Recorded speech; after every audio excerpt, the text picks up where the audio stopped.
more awareness for what mystics of the Far East would term the ground of all being, the Tao. What the Hebrew language speaks of as the nepsis, the breath of God. What the Greek terms the pneuma. Whatever it is that animates the living, changing, evolving, dying you, and allows you to recognize instead that eternal you.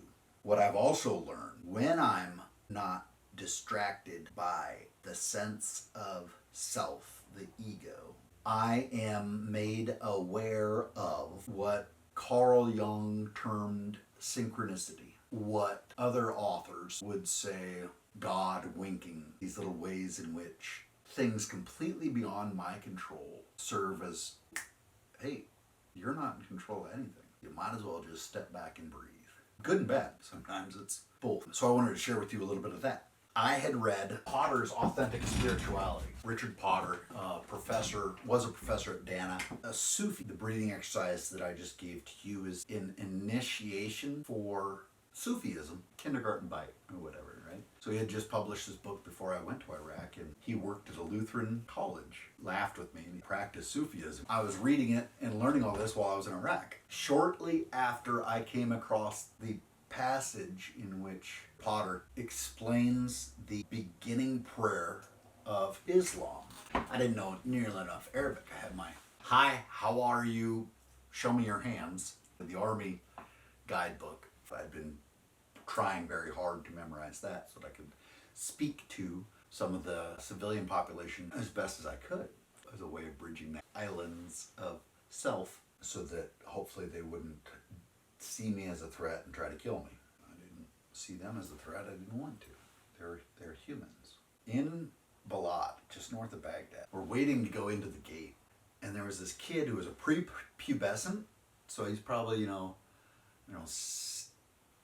maybe 10. Our windows are down. That's the only way we can defend ourselves, is just shoot back, no up armor. And this kid looks at me and he says, Allah says, fuck you. Wow. That's a lot of hate. I hope it made you feel better. But I had read Potter's book. And so I turned to him and I said, La ilaha illallah. And I said this, and the kid, you could just see in his whole complexion went from that angry, and he just couldn't comprehend it. What I had said to him was, there is no God but God. That's a just profoundly true statement. In the Christian tradition, God is invisible, God is indescribable. In the Hebrew tradition as well, undescribable, incomprehensible. There is no God but God. And immediately this kid just, Mista, food.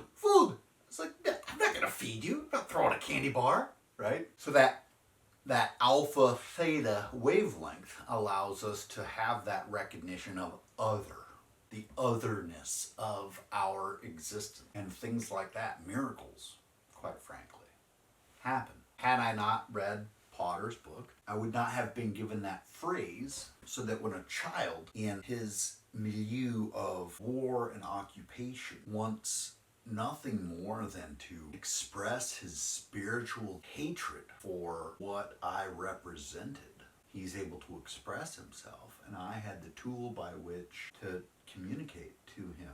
He and I were both two perspectives sharing that moment, and we'd been handed definitions. Being that it is 11/11, I wanted to upload this. 11/11 has always been sort of a spiritual guidepost for put 1 and 1 together. What do you get? 2. Yes, that is one way of doing it.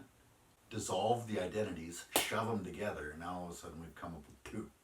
Wow, we're really climbing the ladder there. If we say 1 and 1 together equals 11, we are maintaining the integrity of the individuals and coming up with such a greater prime number in 11. I was given that perspective from